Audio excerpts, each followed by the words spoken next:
Hello everyone, in this video I am going to show you how you can apply the new effect from CapCut that metric range.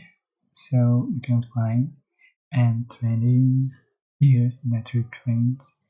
But this is pro effect. You have to join pro first to be able to use this effect. So for example, select the video or photo that you like to edit, and you are just going to select the matrix range, just add to the track, and just for the duration, and you can change for the atmosphere, blur, color, range, size, and also speed. And for example, you can find